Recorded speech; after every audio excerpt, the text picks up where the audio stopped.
Hello, welcome to the lecture on Fourier analysis. Today I'm gonna talk about specifically about Fourier transform that provides us a tool to analyze signals in frequency domain. So why frequency domain? Okay, well, before going into details about Fourier transform, let me draw your attention to the big picture on the concept of frequency domain. Uh, as you know, mobile phones have become a part of our daily life. When we talk with somebody on the mobile phone, our voice or speech is input signal, and this speech has to be coded in order to effectively use the limited bandwidth provided by the system. Human voice typically varies between 100 Hz and 4 kHz in the frequency. In cellular communication systems, signal bandwidths are important because the overall bandwidth provided in these cellular systems are limited. Here the term bandwidth means the frequency range of the signal over which the signal magnitude spectrum is non-zero.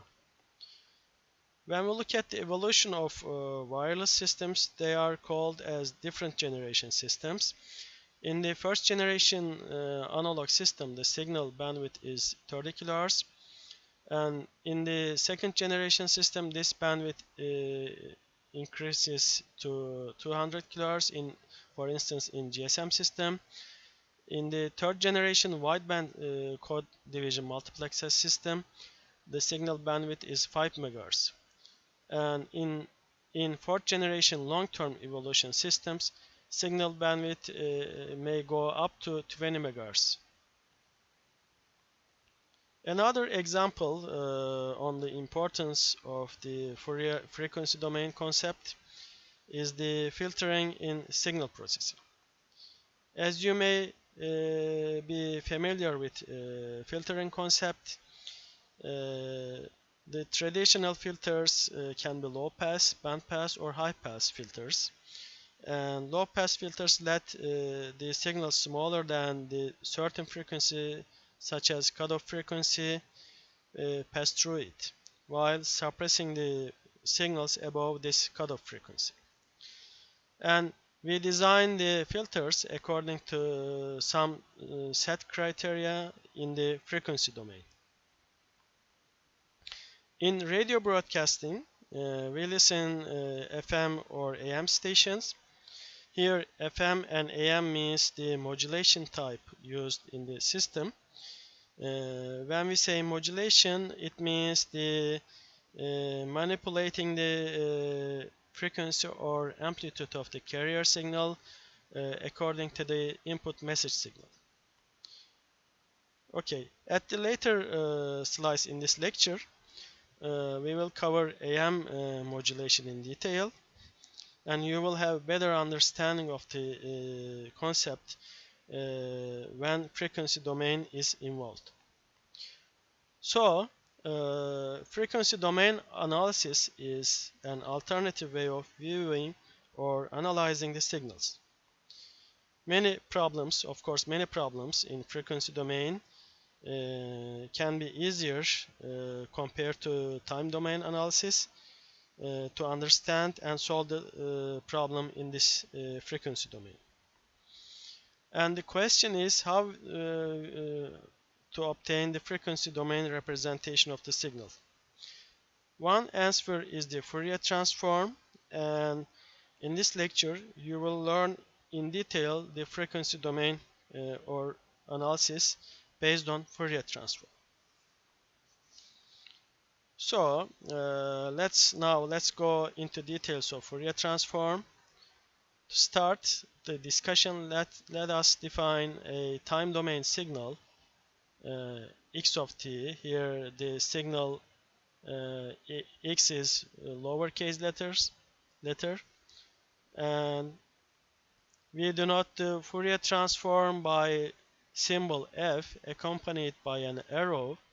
The transform is capital X of omega, and of course that is in frequency domain, and lowercase x of t is in time domain. Omega is the angular frequency in radians per second, which is also 2 pi times f, where f is the frequency in hertz. Fourier transform is obtained by Fourier integral. The Fourier integral is defined as integral from minus infinity to plus infinity, lowercase x of t e to the power minus j omega t dt, and that whole thing is the capital X of omega. So Fourier transform basically tells us about the frequency measure or frequency content of the signal. However, we cannot obtain the information such as the frequencies occur in time by the Fourier transform. Like every transform, we have the inverse Fourier transform. In the inverse Fourier transform, given the capital X of omega, that is the Fourier transform, we obtain time domain signal x of t by the inverse transform, that is denoted by f to the power minus 1. And the integral form of inverse Fourier transform is the integral from minus infinity to plus infinity, capital X of omega e to the power j omega t d omega, and the whole thing is scaled by 1 over 2 pi. Okay, the equation regarding inverse Fourier transform is pretty much similar to the forward Fourier transform. Integrand function is in omega domain, but notice that we put positive sign at the power term of exponential function, and that term was negative sign in the Fourier transform integral. Also notice that the 1 over 2 pi term comes in front of the integral.